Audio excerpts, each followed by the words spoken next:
Maalin maalmaha ka mid ah anigoo socda waddada ayaan waxaan arkay telefoon. Kadibna durbadii waan soo qabtay telefoonka.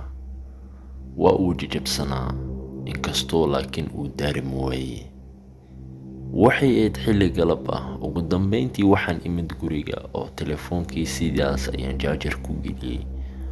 Xoogaa markaan sugay jaajarkii ayaan waxaan hubaa markaan in jaajarku uu buuxsamay. Kadibna telefoonkii ayaan soo qaaday anigoo isku dayay in aan baarbaaro. Sidaan u baarbaarayay ayaan waxaan arkay nambarkaasna waxaa ku qornaa gabadha saaxiibaday ah.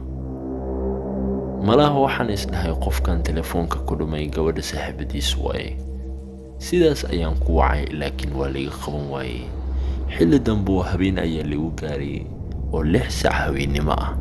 Sidii ayaan ku seexday, telefoonkiina waxaan saaray komidiinka.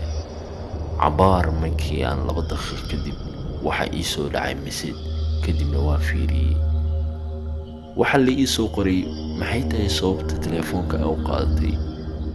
Kadibna waan naxay oo waxaan ku iri telefoonka ma aanan qaadan, message ayaan u qoray.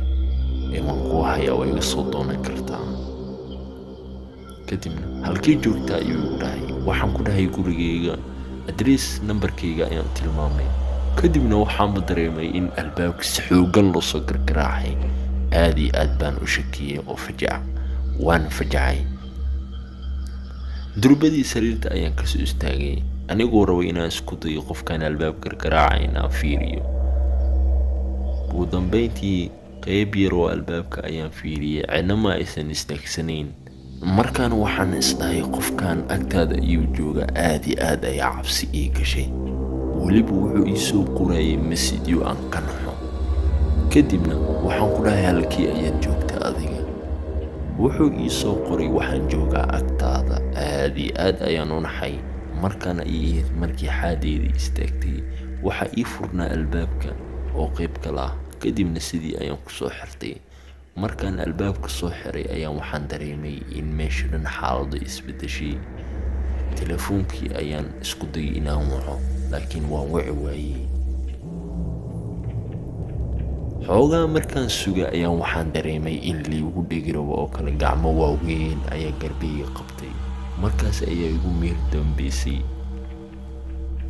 Qofkaas ayaa qof mar walba ku gaaday in telefoonada meel laami u dhigo kadibna uu daba raaco in dadka sidaas u qabsado.